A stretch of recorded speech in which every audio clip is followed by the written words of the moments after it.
지난해 11월 위층에 살던 이웃이 휘두른 흉기에 일가족이 크게 다친 사건이 있었습니다. 현장을 이탈한 경찰의 부실 대응 논란이 일었던 바로 그 사건입니다.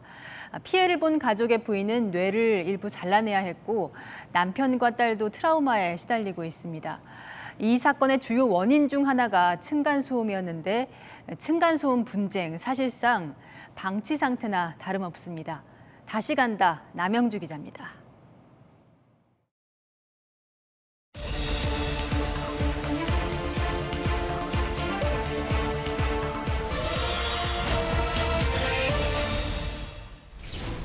지난해 11월 40대 남성이 아래층 이웃에게 흉기를 휘두른 사건. 경찰의 부실 대응 논란까지 빚은 이 사건은 층간소음 갈등이 기폭제가 됐습니다.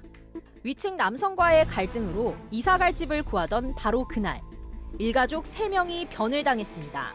아버지 제삿날이라고 저희가 산소 갔다 오는데 큰언니는 못 갔거든요. 그 집을 알아보러 가느라고. 미안하다고 저한테 톡을 했어요. 사고 나기 3시간 전에.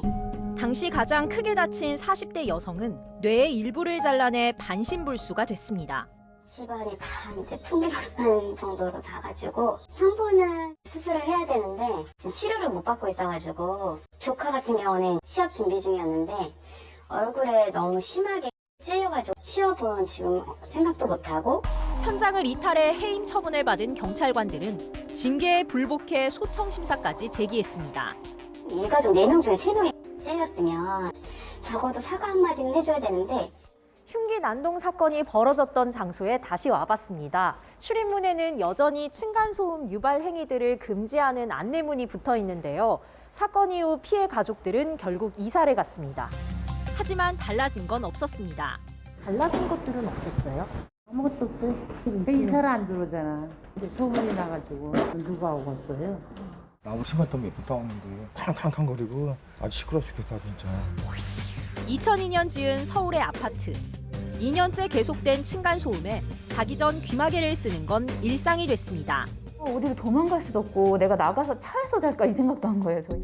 한국환경공단에 소음 측정을 요청했지만 1년 가까이 기다려야 한다는 답변에 결국 포기했습니다. 측정을 올라면 8개월에서 12개월이 걸린대요, 밀려가지고.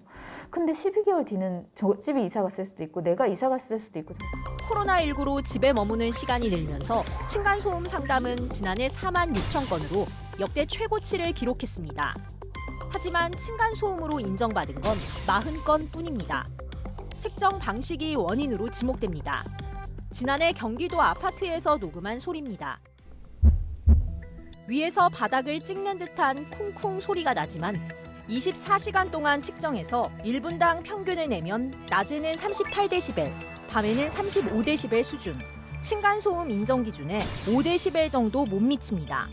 분당 평균을 내는 방식이 간헐적인 층간소음의 특징을 반영하지 못한다는 지적이 나옵니다. 10초든 15초든 타닥 뛰고 난 다음에는 한 3, 40초 쉬는 시간이 있다 보니까 평균치가 내려와 버리는 것이죠.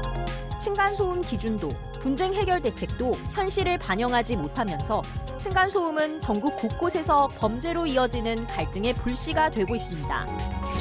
다시 간다, 남영주입니다.